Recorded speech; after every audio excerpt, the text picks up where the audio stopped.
ሰላም ጤና ይስጥልኝ ተመልካቾቻችን፣ እንደምን ዋላችሁ እንደምናመሻችሁ። ከአንከር ሚዲያ ዝግጅት ክፍል የአክብሮት ሰላምታችንን እናቀርባለን። የአዲስ አበባ ፖሊስ ኮሚሽን አዛዥ በመሆን ሌተናል ጀነራል አስራት ዲኔሮ መሾማቸው ተገለጸ።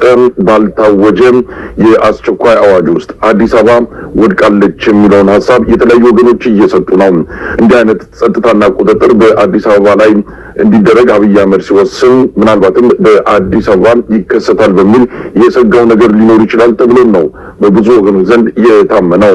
በሌላ በኩል የቀድሞ የኢህአዴግ የደህንነት ኃላፊዎች ዳግም እየተሾሙ ነው።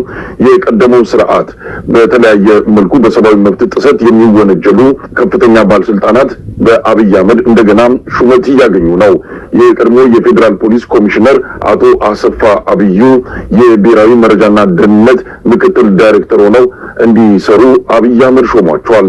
በመላው ዓለም የተከሰተው የነዳጅ እጥረት በተለይ በኢትዮጵያ ከፍተኛ አደጋ ሊፈጥር ይችላል የሚል አስተያየት እየተሰጠ ነው። በተለይም የአብይ አህመድ አገዛዝ ለሰራዊቱ ማንቀሳቀሻ ከፍተኛ መጠን ያለው ነዳጅ የሚጠቀም በመሆኑ የተከሰተው የነዳጅ እጥረት ምናልባትም በሰራዊቱ እንቅስቃሴ ላይ ከፍተኛ ችግር ሊፈጥር እንደሚችል ነው ከወዲሁ እየተገለጸ ያለው።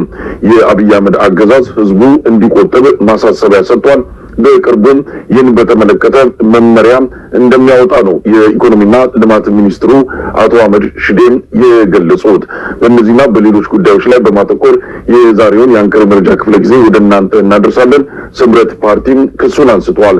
ምርጫ ቦርድ ያስተላለፈው ውሳኔ በመቃወም ክስ ያቀረበው ስምረት ፓርቲ ጉዳዩ በፖለቲካ የሚፈታ ስለሆነ ክሴን አንስቻለሁ ብለዋል። በዚህ ላይ በማተኮር ውይይታችንን የምናደርግ ይሆናል። አብራችሁን በመቆየት ዝግጅታችንን እንድትከታተሉ ጋብዘው እኔ መሳይ መኮንን ከዚህ ከዋሽንግተን ዲሲ፣ ገለታው ዘለቀም ከቦስተን በጋራ በመሆን ነው። መልካም ጊዜ።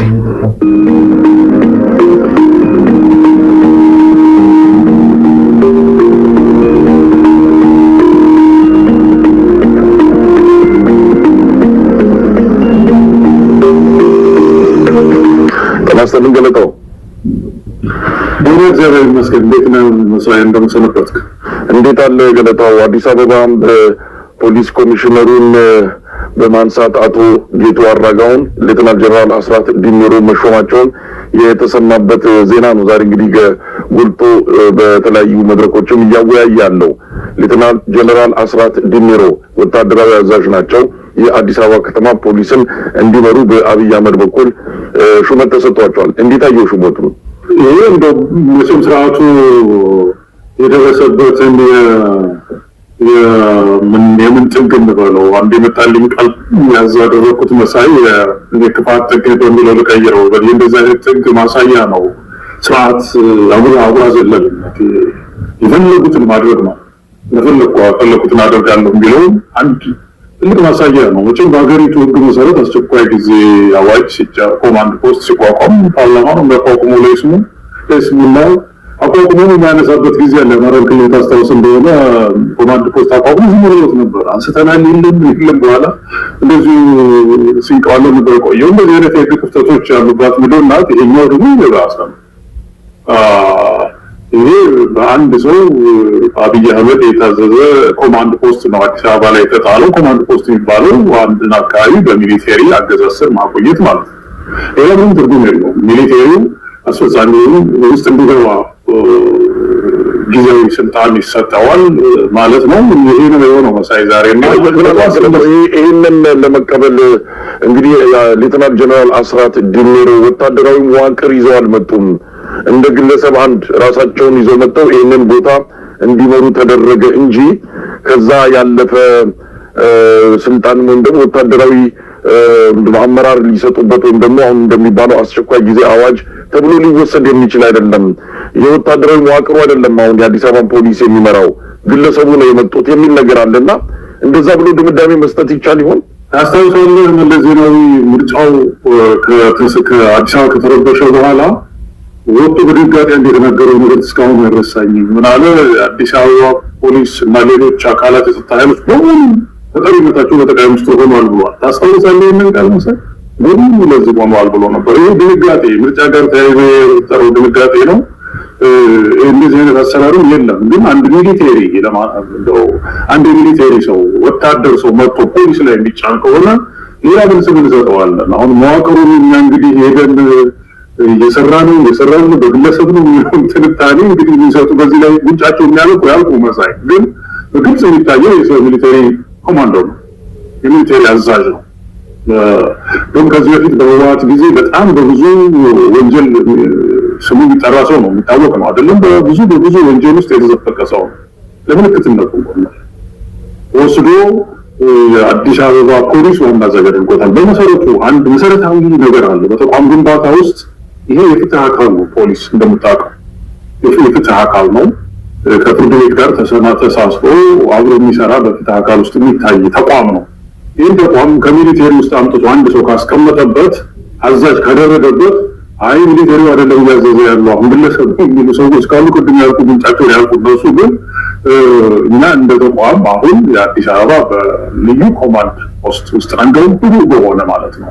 በግልጽም ካልሆነ በግልጽ ስላልሆነ ማለት ነው ኮማንድ ፖስት የቋቋም ኮሚቴዎች ምኖች ይዋቀራሉ። ይሄ ሁሉ ልክ እንደ ኮሌጅኛ ነው። ይሄ አንድ ሰው አለ ከስሩ ስንት ሰዎች እንዳሉ አይታወቁም። የአዲስ አበባ ፖሊስ ሊያሽከረክር ነው ማለት ነው። እና ትልቁ በጣም ትልቁ ነገር ግን ይህ ሲቪል ነው። ፖሊስ የፍትህ አካል ነው።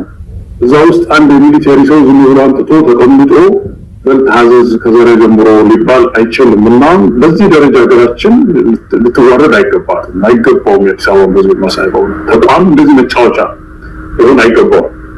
ገለታው ሌሎች መከራከሪያ ነው ያመጣውልህ እንጂ በእኔም በተለያየ ባለሙያዎችም ጉዳዩን በተመለከተ ያነጋገርኳቸው ድምዳሜያቸው አንተ ጋር በጣም የሚስማማና ትክክለኛ በዛ መልኩ የሚታይ ነው ብለው ነው የገለጹልኝ። ሻለቃ ማሞ ለማንም በዚህ ዙሪያ አነጋግሬያቸው ነበረ።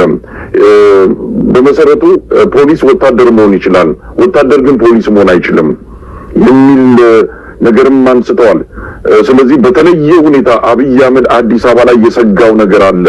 በነገራችን ላይ እሱ ብቻ አይደለም፣ ሌተናል ጀነራል አስራት ዲኔሮ ብቻ ሳይሆን ምክትል ተደርጎ ከተሾሙት መሃል ቶፊቅ የሚባለው ግለሰብ የአብይ አህመድ የግሉ ጠባቂ ነው።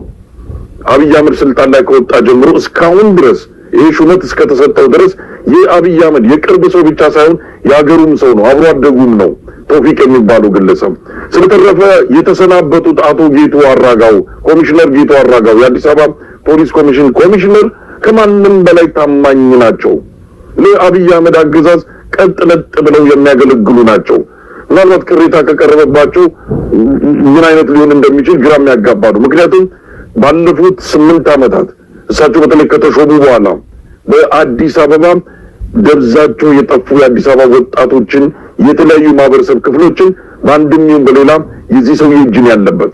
ስለዚህ ለብልጽግና በጣም ታማኝ የሆነ ሰው ነው። ከቦታው ለምን እንደተነሳ በእርግጥ ዝርዝር ነገሩን አናውቅም።